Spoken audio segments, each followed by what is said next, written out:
Do the tough things first. Zinn now imparts his management philosophy in Tough Things First. Zinn covers the gamut from the essence of human happiness. Having value is key to human happiness.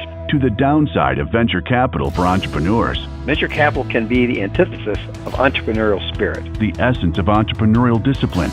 An entrepreneur without determination is truly an oxymoron. Zinn, Silicon Valley's longest-serving CEO.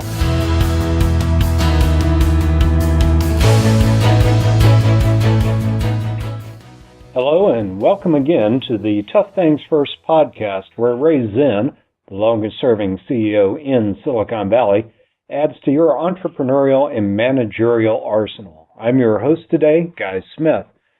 We have all had a reaction to someone who was hostile and angry, and rarely does their attitude engender our cooperation. In fact, we all lose when an atmosphere of anger or hostility or contention prevails.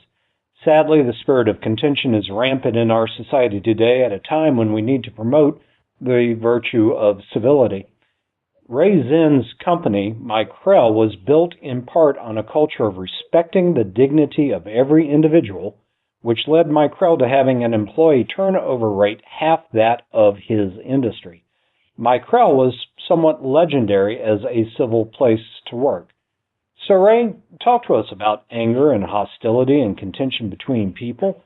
Where does it come from, and how does it hurt an organization? Well, good morning, Guy. Thank you for this opportunity to speak once again. I really enjoy these podcasts.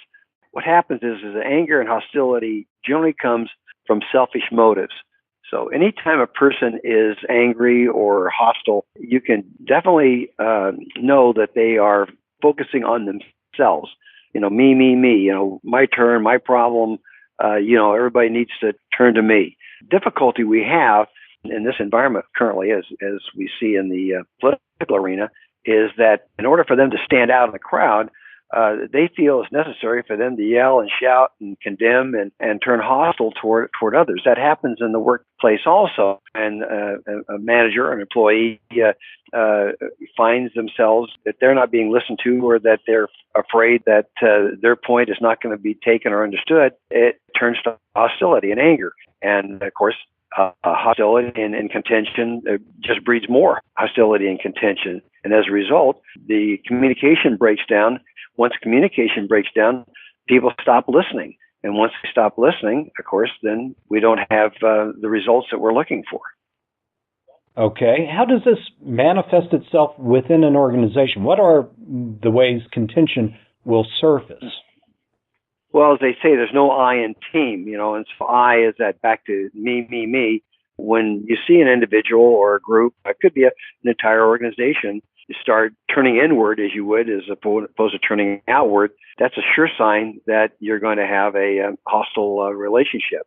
We find that true between various manufacturing groups, or even within an accounting organization where accounts payable is focusing on their problem and accounts receivable on theirs, and they don't communicate with each other. And as a consequence, then hostility begins to form. And in fact, if you go to a company activity, you'll note that they tend to sit in groups. You got this group sitting together and that group sitting together. They're actually forming these silos. I've tried to get people to break up those silos, to intermingle, to mix together. And so we had, some activities and some meetings which were almost called mixers, where we tried to mix up the group, where people had to talk to each other and get to know one another. Well, what can a leader or an executive do to mitigate contention, to reduce hostility and by eliminating it, try to create a win-win situation?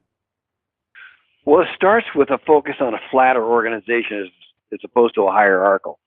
So if you can reduce the number of reporting levels, you'll also improve communication and minimize, as I call, these silos that are formed. And I think that's key to improving communication and relationship between groups, is if you can kind of flatten the organization and have minimal hierarchical organization structure. If you're seeing signs of contention in your team, then you have to deal with it. A good place to start is in Ray's book, Tough Things First, where he covers topics in humanistic management and how people can enjoy working together for a living. Get your copy at Amazon.com or at any popular bookstore.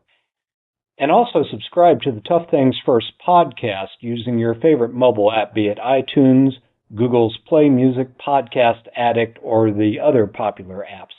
And do connect with Ray directly on social media on LinkedIn and Twitter and Facebook. You can find those links at toughthingsfirst.com/contact. And be sure to catch the next episode of the Tough Things First podcast, where we take a question from the audience. A listener wants Ray to delve deeper into the subject of self-discipline and organizational discipline and how to move one to the other. See you then.